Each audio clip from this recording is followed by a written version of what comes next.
So according to the specs, this is supposed to take a 5/8 by 66.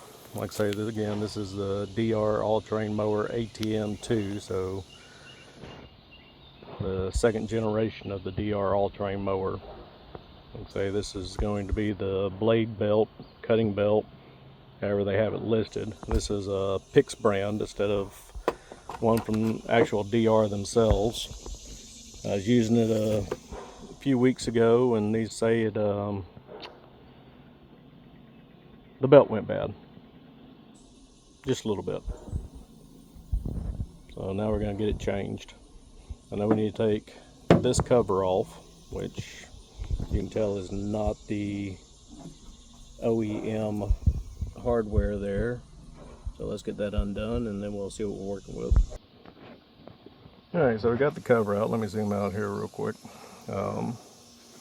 So this is, of course, is the main pulley for the blade, your idler pulley, tension pulley. And zoom in here real quick. You can see it back there.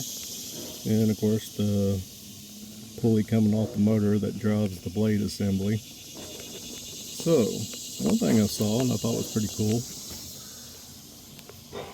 was this lever. So apparently if you push that in, raise it up and slide it over, it releases the tension on the idler pulley in the swing arm, which has a grease zerk. So since we have it apart, I need to find my grease gun and grease that. Let's go and get this pulley on real quick. Alright, so we got the pulley pushed through there. I'm going to just go ahead and put this on this front. The belt on, so we'll just go ahead and put on this front pulley here, since we're here.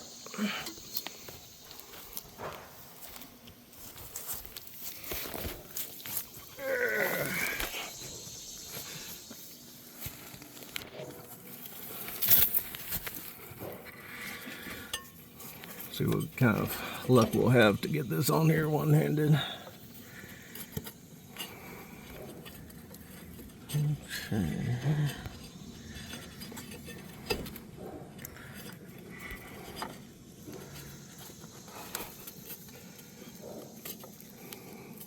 Not a whole lot. Let me pause this for a second here.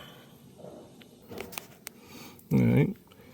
So I got it started pretty good just by gripping the pulley and sliding it around, and I got it back on there pretty good. Now this little jewel, hopefully we don't have to worry about anytime soon, knock on concrete, is the drive belt. It's not a very big belt. It is listed on Parch Tree and a few other places, gives the specifications for it. But this is the belt that actually drives your transmission from the motor. When I was talking to customer service at DR a while back, he told me a lot of people did not realize this belt even existed.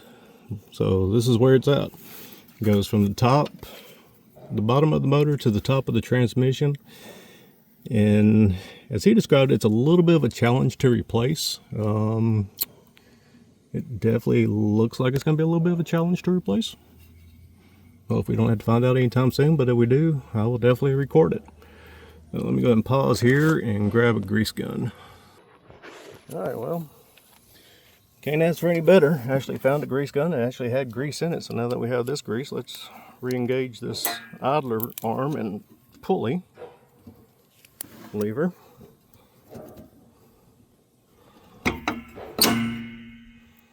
Lock that back into play. Alright, and let's see if it will work. Alright, we're going to have to engage the